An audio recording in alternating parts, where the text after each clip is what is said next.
ప్రతిపక్షానికి కూడా ఈ పేదలకు మేలు చేయడానికి ఒక కమిటీ వేద్దాం. బీజేపీ బీఆర్ఎస్ ప్రభుత్వం అందరు కూర్చొని పేదోళ్ళకి ఏం చేద్దామో ఆలోచన చేద్దాము. ముందుకు రాండి. 10 ఏళ్ళ అనుభవం ఉందంటారు కదా మీకు ప్రభుత్వము మంత్రులుగా. మీ అనుభవం పేదోళ్ళ కోసం పెట్టుర్రు, మీ ఆస్తులు ఇవ్వకపోయినా సరే.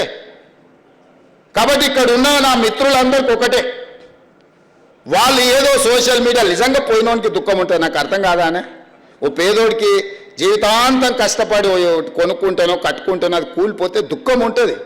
దుఃఖం ఎంత ఉంటుందంటే ఇంకా బతకడం కూడా దండుగా, ఈ భూమి ఇట్లా పగిలిపోయి అందులో కూరుకుపోయి చచ్చిపోయినా పర్వాలేదు, ఏంది బాధ అని ఉంటుంది.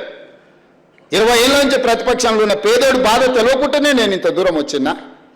కానీ ఆ బాధ ఉన్న పేదోళ్ళని ఎట్లా ఆదుకుందామో చెప్పండి అంటున్నా. బాధ తెలియకుండా మేము ఇక్కడికి రాలే. బాధ తెలిసి ఒక్కొక్క మెట్టు ఎక్కుకుంటా ఆ పేదలకు అండగా నిలబడుకుంటూ వచ్చినాము. పేదోళ్ళ కోసం కొట్లాడిన కమ్యూనిస్టులు వెంకటరెడ్డి గారు ఇక్కడ ఉన్నారు, కోదండరామ్ గారు ఇక్కడ ఉన్నారు, తెలంగాణ కోసం కొట్లాడినారు. వీళ్ళందరినీ కూర్చోబెట్టి మాట్లాడదాం రండి. ఏ ప్రణాళికతో ముందుకు పోదామో, బాగు చేద్దామో, మన నగరాన్ని బాగు చేసుకుందామో మీరు చెప్పండి.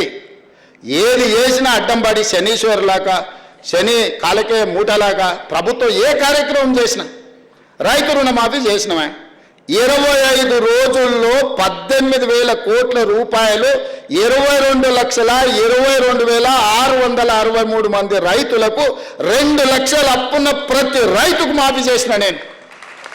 దాని సంపూర్ణంగా బట్టి విక్రమార్క గారు సహకరించిన అన్ని దిక్కులో ఉన్న రూపాయి బిగబట్టి 18,000 కోట్ల రూపాయలు వాళ్ళ ఖాతాలు వేసినాం.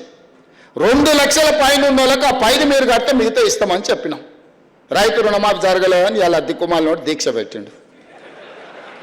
ఇక ఏమనాలి చెప్పు. 10 ఏళ్ళల్లో మీరు ₹1,00,000 రుణమాఫీ చేస్తామని ఎప్పుడు చేయలే. 2018 నుంచి 2023 వరకు వాళ్ళు 5 ఏళ్లలో చేసిన రుణమాఫీ 11,000 కోట్లు. 25 రోజుల్లో మేము చేసిన రుణమాఫీ 18,000 కోట్లు. చర్చిద్దామా చెప్పండి, అన్ని వివరాలు ఇస్తా. ఇవాళ ఎవరికి రుణమాఫీ జరగలేదు అంటే 2 లక్షల పైన ఉన్న రైతులకు రుణమాఫీ జరగలేదు. ఆ పైన ఉన్నది బ్యాంకులో కట్టురి, మిగతాది మేము ఇస్తాం. నేను 2 లక్షలు ఇచ్చినా నీకు రుణమాఫీ జరగదని చెప్పి నీ అప్పు అట్లనే ఉంటుంది. ఎక్కడైనా ఎవరికైనా ఏదైనా ఇబ్బంది వస్తే కూడా పరిష్కరించడానికి కలెక్టరేట్ కార్యాలయంలో ఒక కౌంటర్ పెట్టిన. మీకు ఏదైనా సమస్య ఉంటే అక్కడికి వచ్చి ఆ సమస్యను పరిష్కరించుకోండి అని రైతులకు. నేను రైతులకు విజ్ఞప్తి చేస్తున్నా, రోడ్ ఎక్కకండి, కలెక్టర్ ఆఫీస్కి పోండి. మీకు ఏదైనా సమస్య ఉంటే వీళ్ళని సన్నాసులను నమ్ముకున్నారంటే మీరు మన్ను పోసి అంబలి కాసుకునే పరిస్థితి అవుతుంది.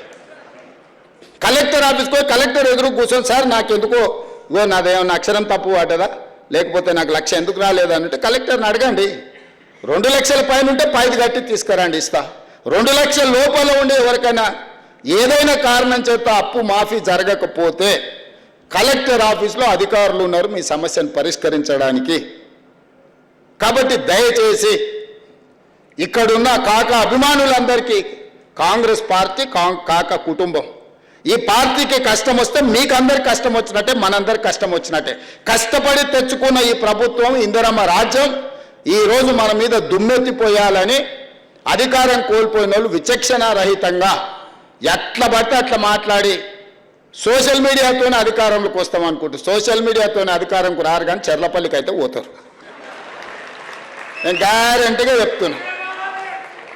సోషల్ మీడియాతోనే అధికారంలోకి వస్తామని కలలుగా అంటున్నాడు ఆయన. నువ్వు సోషల్ మీడియాతోనే అధికారంలో రావు, కానీ చిల్లర పనులు చేస్తే మాత్రం చెల్లపరలో చిప్పకూడు తింటావని నేను చెప్తూ, మనందరం కలిసికట్టుగా కాక స్ఫూర్తితో తెలంగాణ రాష్ట్రాన్ని అభివృద్ధి చేద్దామని తెలియజేస్తూ మీ అందరి దగ్గర సెలవు తీసుకుంటున్న మిత్రులారా.